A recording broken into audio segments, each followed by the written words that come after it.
ఏమీ లేని స్థాయి నుండి ఉన్నత స్థాయికి ఎదిగేలా చేసే దీపారాధన. చాలామంది నిత్యం పూజలు చేస్తూ ఉంటారు. అయితే చాలామంది ఎన్ని పూజలు చేసినా ఫలితం లేదని అనుకుంటారు. ఈ ప్రశ్నలకు సమాధానం పొందాలంటే మీరు ఇంట్లో పూజ చేసేటప్పుడు పూజలో ఏవైనా తప్పులు చేస్తున్నారేమో అని ఒకసారి చెక్ చేసుకోవాలి.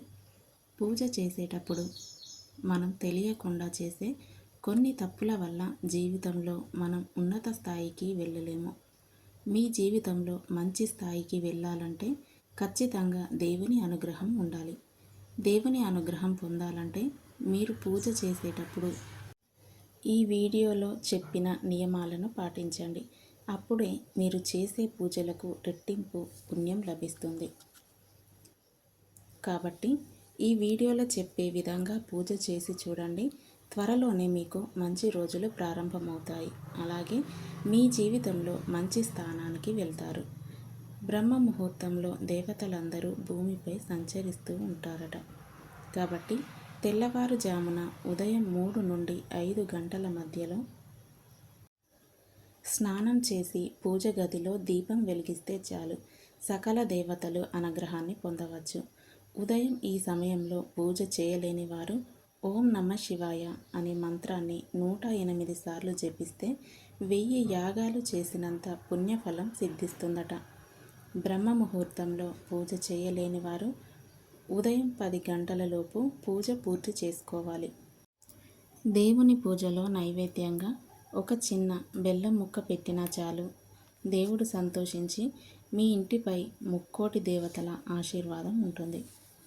దేవునికి నైవేద్యం పెట్టేటప్పుడు పూజ మధ్యలో నీళ్లను చిలకరిస్తూ ఉండాలి.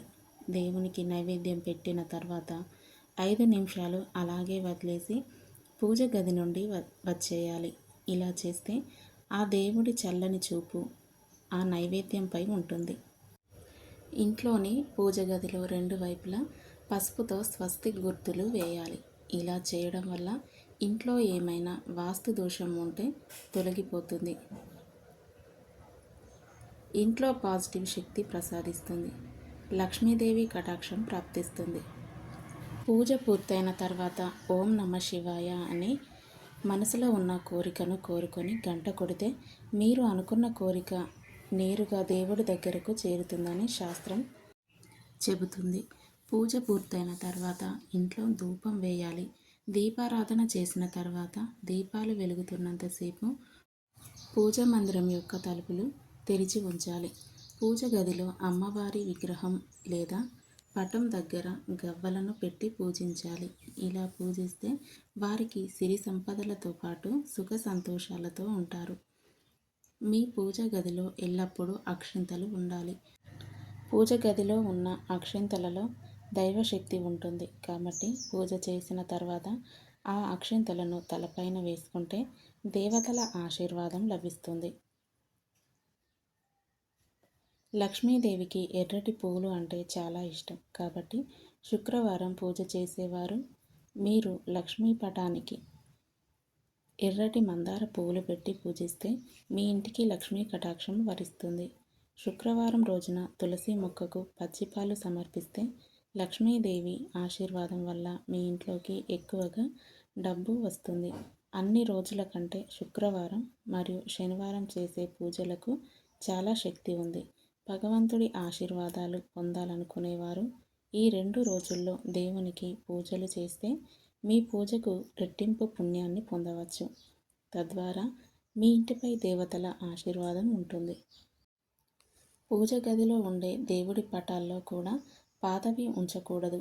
పూజ గదిలో పాడైపోయిన విగ్రహాలు కానీ దేవుని పటాలు కానీ ఉంటే మీరు చేసే పూజకు ఎటువంటి పుణ్యం లభించదు. కాబట్టి మీ పూజ గదిలో పాత దేవుని విగ్రహాలు ఉంటే వెంటనే వాటిని తీసేయండి. పూజ గదిలో ఉన్న దేవుని విగ్రహాలు ఒకదానితో ఒకటి ఎదురుగా ఉండకూడదు. ఇంట్లో పూజ చేసేటప్పుడు ఒక రాగి చెంబులో నీళ్లు పోసి అందులో 2 తులసి ఆకులు వేసి పూజ గదిలో ఉంచి పూజ చేసుకోవాలి. పూజ పూర్తయిన తర్వాత ఈ నీటిని తీర్థంలాగా స్వీకరించాలి. దేవుని ముందు ఉంచిన ఈ నీటిలో దైవశక్తి ఉంటుంది. కాబట్టి దాన్ని స్వీకరించడం ద్వారా దేవుడు మీకు రక్షగా ఉంటాడు. ఇంటి ప్రవేశ ద్వారం వద్ద పసుపు నీళ్లను చల్లడం ద్వారా ఇంట్లో శ్రీలక్ష్మీదేవి అడుగుపెడుతుంది. పసుపు ఇంట్లోకి సానుకూల శక్తిని ఆకర్షిస్తుంది. ఇంటి ముందు పసుపు నీళ్లు చల్లేవారు ఆ నీళ్లలో పసుపుతో పాటు ఒక నాణెం వేయాలి. నీళ్లు చల్లడం పూర్తయిన తర్వాత ఆ నాణాన్ని పూజ గదిలో జాగ్రత్తగా భద్రపరచాలి. అప్పుడు దుష్టశక్తులు ఇంట్లోకి రాకుండా ఉంటాయి. ఇంట్లో ఆడవాళ్ళు చేసే పూజ కన్నా మగవాళ్ళు చేసే పూజకి రెట్టింపు పుణ్య ఫలితం దక్కుతుందట. స్త్రీలు చేసే పూజలు కేవలం తన సంతానానికి మాత్రమే పుణ్యం వరిస్తుందట. కాబట్టి కుటుంబం మొత్తానికి మంచి జరగాలంటే ఇంట్లో ఉన్న మగవారు పూజ గదిలో దీపం వెలిగిస్తే ఆ ఇంటికి అష్టైశ్వర్యాలు సిద్ధిస్తాయని పండితులు చెప్తున్నారు.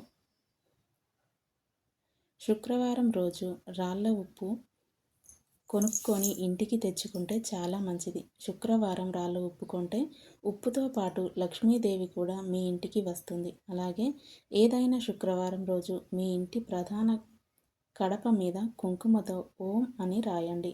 ఇలా చేస్తే లక్ష్మీదేవి సంతోషించి మీ ఇంట్లోకి ప్రవేశిస్తుంది.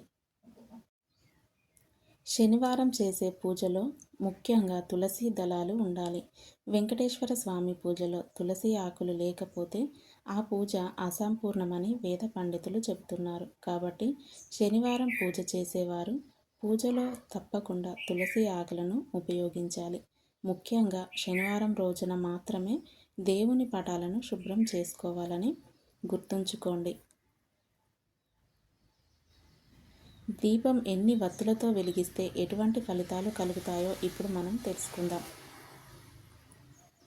దీపంలో 2 వత్తులు వేసి దీపం వెలిగిస్తే కుటుంబం మొత్తం సుఖ సంతోషాలతో ఉంటారు. దీపంలో 3 వత్తులతో వెలిగిస్తే అష్టైశ్వర్యాలు కలుగుతాయి. దీపం 5 వత్తులతో వెలిగిస్తే ధన ప్రాప్తి, ఆరోగ్యం లభిస్తుంది. దీపంలో 9వ వత్తులతో దీపం వెలిగిస్తే కీర్తి ప్రతిష్టలు లభిస్తాయని ఆధ్యాత్మిక గ్రంథాలు చెప్తున్నాయి. దీపం తూర్పు దిశలో వెలిగిస్తే మీకున్న కష్టాలన్నీ తొలగిపోతాయి. అలాగే గ్రహ దోషాలు కూడా తొలగిపోతాయి. దీపం ఉత్తర దిశలో వెలిగిస్తే ఇంట్లో ధన ప్రవాహం పెరుగుతుంది. అలాగే నువ్వుల నూనెతో దీపారాధన చేస్తే ఇంట్లో ఉన్న దుష్ట శక్తులు బయటకు వెళ్ళిపోతాయి. ఆముదంతో దీపారాధన చేస్తే కుటుంబంలో ఎటువంటి కలహాలు లేకుండా ఉంటాయి. ఈ వీడియో కనుక మీకు నచ్చినట్టయితే తప్పకుండా జై శ్రీకృష్ణ అని కామెంట్ చేసి వీడియోని లైక్ చేసి మీ ఫ్రెండ్స్కి, ఫ్యామిలీ మెంబర్స్కి షేర్ చేయండి. అలాగే ఇలాంటి మరిన్ని వీడియోల కోసం మా ఛానల్ని సబ్స్క్రైబ్ చేసుకోండి.